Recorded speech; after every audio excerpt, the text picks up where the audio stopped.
Direito e Literatura está de volta para o último bloco deste belíssimo, instigante tema, o que é um princípio. O Drayton terminava a explicação sobre o Habermas na questão do princípio U. Jürgen Habermas é um filósofo alemão que vive ainda, nasceu em 1929 e já esteve no Brasil. E para compreender a postura dele, a posição dele ética, que é geralmente denominada ética do discurso, vale a pena ler uma obra clássica, vamos dizer assim, mas pequena dele, que se chama Consciência Moral e Agir Comunicativo, que foi traduzida também pelo nosso colega professor Guido Antônio de Almeida, lá no Rio de Janeiro. E aí, nessa obra, ele apresenta os dois princípios da ética do discurso, que é uma ética de inspiração kantiana, o princípio U, da universalização, que é o princípio que aparece aqui em Kant. Quando eu ajo, eu tenho que querer que aquela máxima que orienta a minha ação possa se tornar uma lei universal. Isto é, que eu possa querer que todos ajam daquela maneira, não apenas eu. Então, eu supero de alguma forma o solipsismo. Ele não é solipsista. Eu tenho que poder transcender a minha esfera. E o que poderia facultar que isso acontecesse? Pelo fato de nós todos sermos racionais. Isso é o imperativo da razão. Só que uma crítica que é feita a Kant, e os autores com os quais o Lenin trabalha retomam isso, que Kant não tinha a questão da linguagem bem desenvolvida ainda, que vem depois com Herder, com Hamann e outros. Humboldt. Com Wilhelm von Humboldt. Então, na abordagem da ética do discurso, aí entra o elemento linguagem. Então, não só o princípio da universalização, mas o princípio discursivo. Claro, esses autores como Habermas e Apel vão beber em outra fonte, que é Searle, mas na pragmática. Mas essa dimensão linguística que falta lá em Kant estará presente na ética do discurso. Perfeito.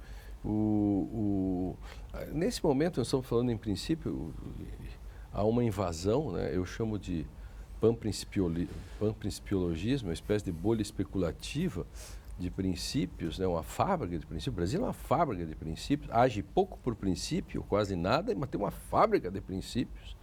Cada um tem os seus. Mas tem uma brincadeira do Groucho Marx. Assim, como é que é a história do Groucho Marx? Se você não gosta dos meus princípios, desses princípios, eu tenho outros. Isso. Posso apresentar outros. Quando o sujeito diz isso é uma contradição em seus próprios termos. Significa que o sujeito não tem princípio. Mas como efetivamente surge um princípio deontológico, um princípio normativo, um princípio que orienta aquilo que deve ser cumprido? Do ponto de vista político ou jurídico, esses princípios, eles em primeiro lugar decorrem daquela leitura que eu falei, dessa interpretação das máximas kantianas. Eu devo considerar a pessoa humana como um fim em si mesmo, devo, como um desdobramento desse princípio nuclear, considerá-la responsável por suas próprias escolhas. Isso por um lado. Mas por um outro lado, esses princípios eles são construídos linguisticamente, eles são construídos, portanto, intersubjetivamente. Eles são sempre uma construção coletiva. A comunidade de princípios, ela deve reconhecer esses princípios como importantes. E a partir do momento em que a comunidade constrói um padrão como princípio, aí ele passa a ter valor deontológico. Exemplo, princípio da insignificância penal. Então, se eu subtraio algo de alguém, eu recebo uma pena de 1 a 4 anos. Mas se eu subtraio um sabonete, um pedaço de papel, algo insignificante, ainda assim, aquilo eu não posso fazer uso do direito penal para coibir esse tipo de conduta. Porque há um padrão que impede que se aplique a proibição da conduta. Evidente. Isso é importante, né? No sentido de mostrar o que é um princípio como um padrão. O princípio não é qualquer coisa. Se ele não for um padrão, portanto, o Habermas vai dizer que ele age no código lícito e ilícito. Quer dizer, e, portanto, o princípio não é um valor, porque o valor é uma coisa contingencial, qualquer um tem. Então, a linguagem pública, volta em Wittgenstein, a linguagem sempre é pública. E o princípio se constrói nessa linguagem pública, voltando ao Sófocles. É que essa ideia de poli ou pan, principiologia, né? tem a ver também com deixar de ser princípio e passar a ser valores, né? Que está aí em questão. Pode ser, exato, isso. No fundo é isso, né, Drayton? O que a Henriette está dizendo. Se você... O panprincipiologismo, com o nome que se queira dar, eu inventei esse nome, mas podia chamar de poli, né? Ou qualquer outro nome. Multiculturalismo. Isso é perigoso. Perigoso. Aí o problema, ele se transforma efetivamente em valores que cada um tem na sua linguagem privada, na sua vida privada, e como a decisão judicial, por exemplo, deve ser por princípio, obviamente que não pode ser por essa injunção privada. É isso? Isso. E houve uma tendência no século XX, por exemplo, no século XX, de não dar importância para os princípios no campo da nossa interação prática, ética, jurídica, porque se impôs uma cientificidade que era oriunda das ciências duras, vamos dizer assim, e aí se jogava a convivência humana ao arbítrio, vamos dizer assim, no sentido negativo. Cada um poderia agir como quisesse, sem princípios comuns, sem princípios universais.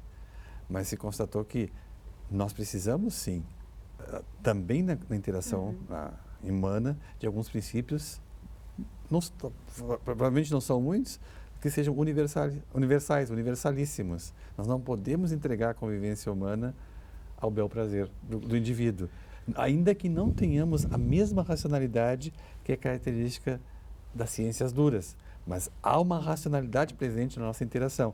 E é nessa racionalidade da nossa interação, da nossa convivência, que aparecem alguns princípios que permitem que nós convivamos, né? A ausência de princípios, para pegar as origens gregas, e você que conhece grego, arché, anarquia.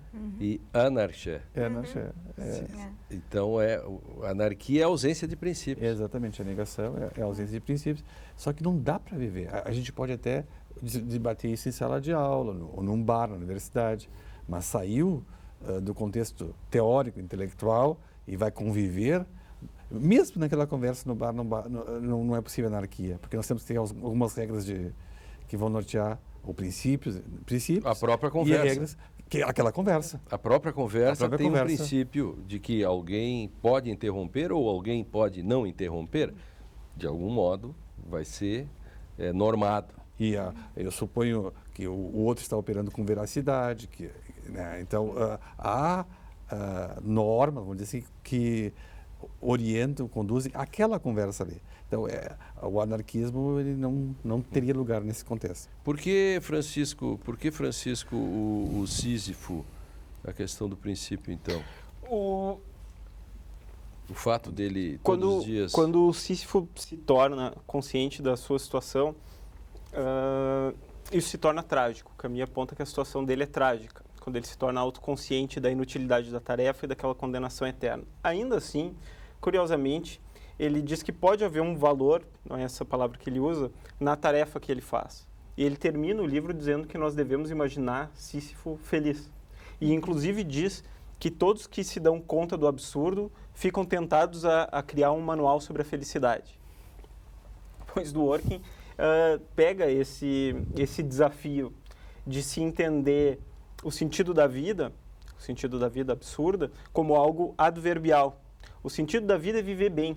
Assim como alguém que pinta um quadro, um pintor que pinta um quadro ou um sujeito que entoa uma música. Não é o resultado que vai dar o valor da conduta. O valor é adverbial, não é adjetivo. Ele está em como se faz, Isso é o link do princípio jurídico. Porque quando você age por princípio, o resultado da sua aplicação pode não ser o melhor do ponto de vista coletivo, pode não ser o melhor do ponto de vista da coletividade. Ainda assim, aquilo é uma questão de dever, de responsabilidade. Você deve agir assim, porque assim, agindo, você preserva a dignidade humana, você respeita os outros e você conquista o direito de perder, se for o caso, de cabeça erguida. Por isso que no futebol tem insulto, a fenomenologia da honra. Por isso que no futebol tem o fair play, e que por acaso o time do Internacional há pouco tempo deixou de cumprir o fair play num jogo contra a Ponte Preta. O que é controverso aqui nesse claro, século aqui. essa questão aqui, o Drayton e o Francisco consideram controvertida essa questão de que o Inter não precisava ter agido por princípio. Quer dizer, eu estou distorcendo as palavras agora. Vamos escrever Porque nesse momento eu não estou agindo por princípio, é isso? Até vamos escrever um texto sobre isso, né? Fomos desafiados a escrever, a esclarecer, a colocar os pingos nos is. Contra Lênio. Contra Lênio. Diga, temos o finalzinho, temos ainda uns 2 minutos. Tem um trecho que é muito interessante na Antígona, é uma fala do coro, onde o coro exalta os feitos da humanidade. Então, que o homem consegue atravessar os mares, que o homem consegue plantar e colher, que o homem consegue domesticar os animais, que o homem aprendeu a falar sozinho. E aí nós temos a linguagem que vocês falavam há pouco, né? E que tem o pensamento tão veloz quanto o vento, que constrói cidades e leis que disciplinam estas cidades. O que falta dos feitos gloriosos da humanidade nessa lista do coro e criam-se um Creonte, né? Que traz essa ideia de que é preciso agir por princípio. Muito bem, a frase final do programa, bem posta pela Henriette, e o Direito e Literatura fica por aqui. Assista esse e outros programas no facebook.com/Direito e Literatura e no canal do YouTube da TV e Rádio Unicinos FM. Estamos na TV Justiça também em todo o Brasil, de norte a sul. Não esqueça de participar, pode participar mesmo, não é só balela, pode participar mesmo, fazer sugestões, aceitamos sugestões de temas, livros. Eu espero você no nosso próximo encontro para outro debate. Obrigado, Francisco, obrigado, Henriette, obrigado, o Drayton. Até mais.